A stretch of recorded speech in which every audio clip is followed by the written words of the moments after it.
Chapter 7, Trial Run.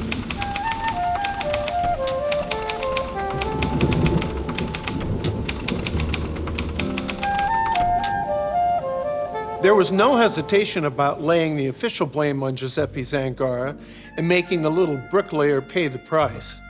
He did shoot Cermak, after all, in front of that crowd in Miami.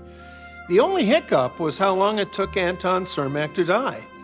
Zangara had already been found guilty of attempted murder, but it took Cermak 19 days after the shooting to lose his last campaign due to complications of his existing stomach ailment. Zangara was resentenced 3 days later to the electric chair. He was something of a showboat about it, as True Noir indicates. He really was disappointed no newsreel cameras caught his big moment. It's also true that the trial of Frank Nitti for shooting Sergeant Harry Lang was going on when Zangara was executed. It did, based on newspaper accounts. As I've mentioned before, my researcher George Hagenauer and I looked at the coverage in all the Chicago newspapers of the day, in excess of half a dozen dailies and Sunday editions. It took some tracking down to locate the ones that had been transferred to microfiche.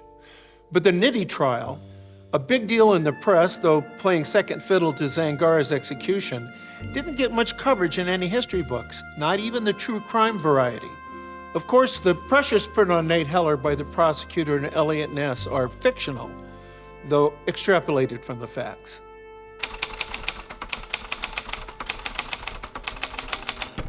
Director Rob Burnett has described True Noir as a coming-of-age story, and I agree. Nate understanding how his Uncle Lewis fit into things, that in a way the man had betrayed Nate and Nate's late father, is a key moment in Nate's life. The perhaps surprising thing is that I didn't plan it that way. It's something that developed out of the story. It feels like where I was headed, but it was a subconscious choice that revealed itself on the page.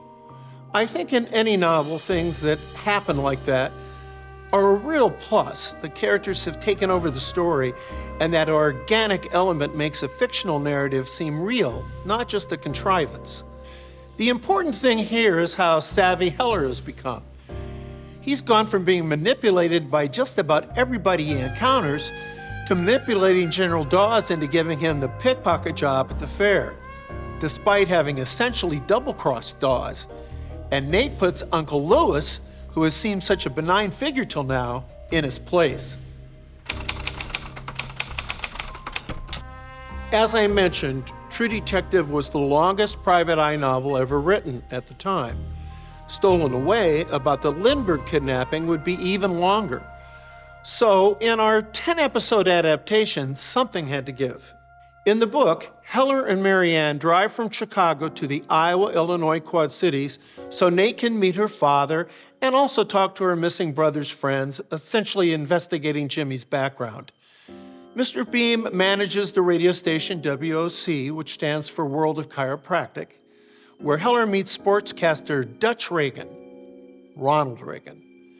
Writing President Reagan out of True Noir shows how ruthless we were about getting the story told efficiently. Another character who turns up in that section, and it's a lengthy piece of the book, around 40 pages, is George Raft. That shows the serendipity of the process. When I researched what was going on in Davenport during the week I had Heller visit the Quad Cities, Raft just happened to be in town promoting a movie. He showed up, so I used it. The reason the Quad Cities are in the novel is simple and may be obvious to readers familiar with my work. Davenport is 25 miles from my hometown of Muscatine, Iowa. The city across the river from Davenport is Rock Island, Illinois, where much of my graphic novel Road to Perdition is set. Since I decided not to take Nate and Marianne back to Davenport in True Noir, I had her father come to them in Chicago. It worked out well. I may like it that way better. The hailstorm sequence appearing in the Davenport section of the novel got transposed to Chicago and Nate's office.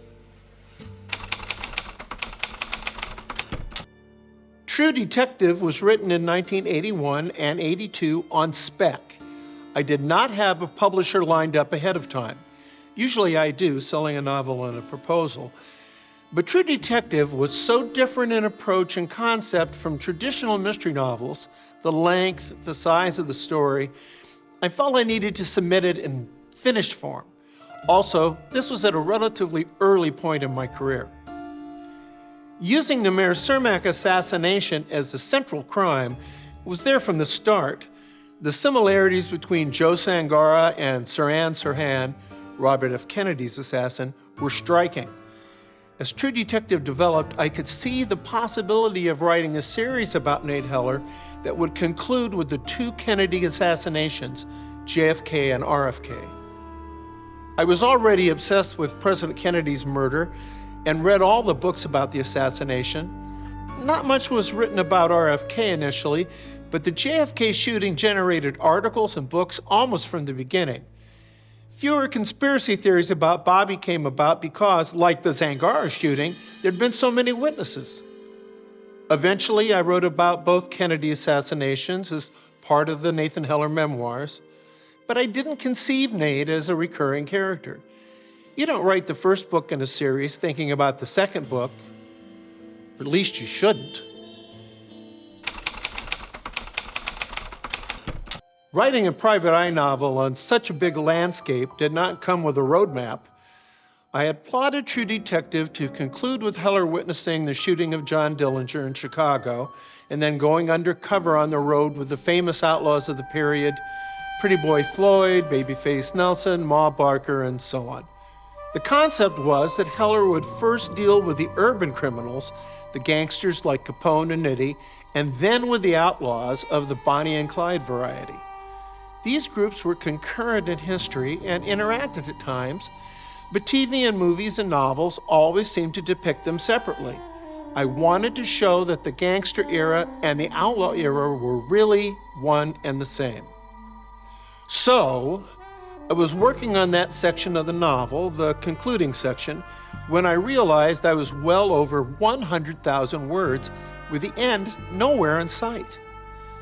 Having worked deep into the night, I went from my basement office upstairs to our bedroom and woke up my wife. I said, "This damn thing is going to be 800 pages long." Barb, who is very wise despite having married me, looked up sleepily and said, "Just end it after the fair. You'll have the start of a sequel ready." And after True Detective sold to St. Martin's Press and I was asked for a sequel, I already had one off the ground. Accidentally. True Crime appeared in 1984.